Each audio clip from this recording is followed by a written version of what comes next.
Back ఉపరాష్ట్రపతి అభ్యర్థిగా వెంకయ్య నాయుడిని పేరును ఖరారు చేసింది బీజేపీ. నిన్న జరిగిన బీజేపీ పార్లమెంటరీ బోర్డులో ఈ నిర్ణయం తీసుకున్నారు. ఇప్పటికే కేంద్ర మంత్రి పదవులకు రాజీనామా చేసిన వెంకయ్య నాయుడు ఇవాళ ఉదయం 11 గంటలకు నామినేషన్ దాఖలు చేస్తారు. ఉపరాష్ట్రపతి ఎన్నికలకు నామినేషన్ వేసేందుకు ఇవాళే ఆఖరి రోజు. ఉపరాష్ట్రపతిగా వెంకయ్య నాయుడు సునాయాసంగా విజయం సాధిస్తారంటున్నాయి పార్టీ వర్గాలు. దాదాపు 25 ఏళ్లుగా ఎంపీగా ఉన్న వెంకయ్యకు పార్లమెంటరీ వ్యవహారాలన్నింటి గురించి లోతైన అవగాహన ఉంది. ఈ అనుభవంతో ఆయన రాజ్యసభను సజావుగా నడుపుతారని బీజేపీ ఆశిస్తోంది. వాస్తవానికి క్రియాశీల రాజకీయాల నుంచి తప్పుకోవడం వెంకయ్యకు ఇష్టం లేకపోయినా ఆయన్ను ఒప్పించింది బీజేపీ అగ్రనాయకత్వం. సంఖ్యాపరంగా ఎక్కువ మంది ఎంపీలు ఎన్డీఏ పక్షాన ఉండడంతో వెంకయ్య విజయం నల్లేరుపై నడక కానుంది. తెలుగు వ్యక్తికి ఉపరాష్ట్రపతి పదవి ఖాయం కావడంపై సర్వత్రా ఆనందం వ్యక్తమవుతోంది.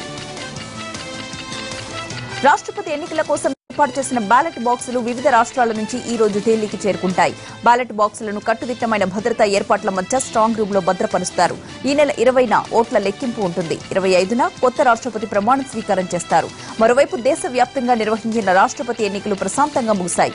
మొత్తం 32 పోలింగ్ కేంద్రాల్లో ఎంపీలు, ఎమ్మెల్యేలు ఓటు హక్కును వినియోగించుకున్నారు. కొన్ని చోట్ల రాంగ్ ఓటింగ్, క్రాస్ ఓటింగ్ జరిగినా మెజారిటీ ఓటింగ్ సజావుగానే సాగింది. తెలుగు రాష్ట్రాల్లో కూడా పోలింగ్ మెరుగ్గా జరిగింది.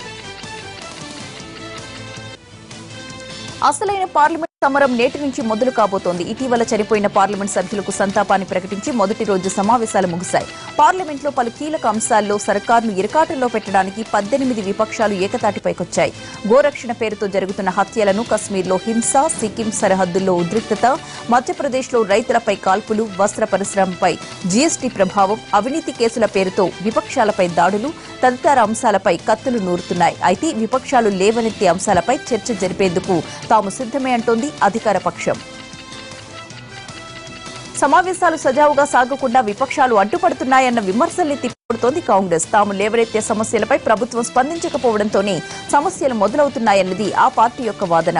మరోవైపు కశ్మీర్, చైనా అంశాలపై పార్లమెంట్లో చర్చ జరగాల్సిందేనని అఖిలపక్ష భేటీలో కాంగ్రెస్ డిమాండ్ చేసింది. కశ్మీర్పై చర్చలకు ప్రభుత్వం అన్ని దారులు మూసేయడం వల్లే ఉద్రిక్త పరిస్థితులు ఏర్పడ్డాయని అంటోంది. ఇటు ప్రభుత్వం కూడా ఆల్ పార్టీ సమావేశంలో సభ సజావుగా సాగడానికి సహకరించాలని విజ్ఞప్తి చేసింది.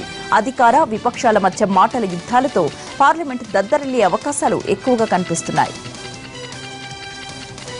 కీలక అంశాలపై చర్చించడానికి ఏపీ కేబినెట్ నేడు సమావేశమవుతోంది. ఈ ఉదయం 10 గంటలకు చంద్రబాబు అధ్యక్షతన సమన్వయ కమిటీ సమావేశం జరగనుంది. ఇందులో పలు కీలక అంశాల మీద చర్చలు జరుపుతారు. మధ్యాహ్నం 3 గంటలకు ఏపీ కేబినెట్ సమావేశం అవుతుంది.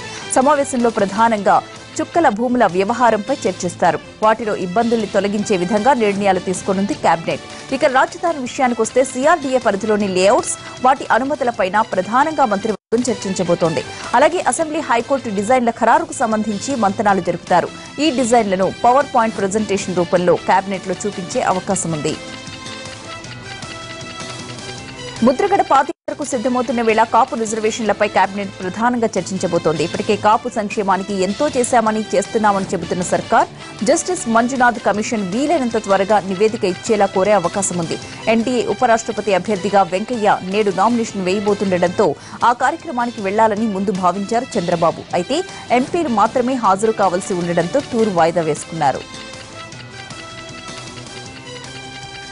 జనవాసాల్లో లిక్కర్ షాపులు వద్దంటూ ఏపీలో పలుచోట్ల ఆందోళనలు ఇప్పటికీ కొనసాగుతున్నాయి. మహిళలు పెద్ద ఎత్తున రోడ్ల మీదకొచ్చి నిరసనలు తెలియజేస్తున్నారు. ఈ పరిస్థితుల్లో బెల్ట్ షాపుల ఏరివేత మీద మరోసారి సీరియస్ గా దృష్టి పెడుతోంది ప్రభుత్వం. రాష్ట్రపతి ఎన్నికల సందర్భంగా బెజవాడ వచ్చిన ఎమ్మెల్యేలతో భేటీ అయిన చంద్రబాబు వివిధ అంశాలపై చర్చించారు.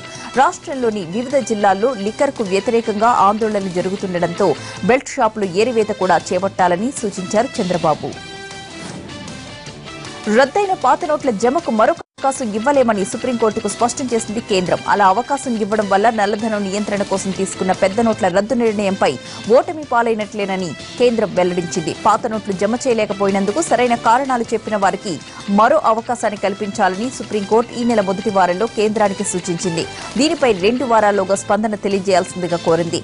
సుప్రీం నిర్ణయంపై స్పందించిన కేంద్ర ప్రభుత్వం దీనిపై రూపొందించిన అఫిడవిట్లో మరికొంత సమయం ఇవ్వడానికి కుదరదని తేల్చి చెప్పింది. పార్లమెంట్ వర్షాకాల సమావేశాల అనంతరం ప్రధాని మోడీ కేంద్ర కేబినెట్ విస్తరించే సూచనలు కనిపిస్తున్నాయి. కేంద్ర మంత్రి వెంకయ్య నాయుడు ఉపరాష్ట్రపతి పదవికి పోటీ పడుతూ ఉండడంతో ఆయన నిర్వహిస్తున్న 2 శాఖలు ఖాళీ అయ్యాయి. ఇప్పటికే రక్షణ శాఖ, పర్యావరణ శాఖలకు పూర్తిస్థాయి మంత్రులు లేరు. రక్షణ శాఖను అరుణ్ జైట్లీ, పర్యావరణ శాఖను మరో మంత్రి హర్షవర్ధన్ అదనంగా నిర్వహిస్తున్నారు. వెంకయ్య రాజీనామాతో పట్టణాభివృద్ధి, సమాచార ప్రసార శాఖల బాధ్యతల్ని వేరొకరికి కేటాయించాల్సి ఉంటుంది.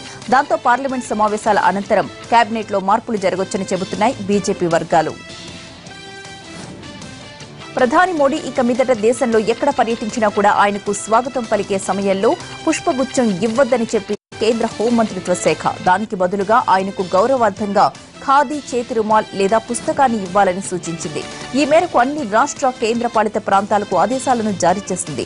గతంలోనూ ప్రధాని మోడీ ఓ బహిరంగ సభలో మాట్లాడే సమయంలో పుష్పగుచ్చాలకు బదులుగా ఒక పుస్తకాన్ని బహుమతిగా ఇవ్వండని చెప్పారు.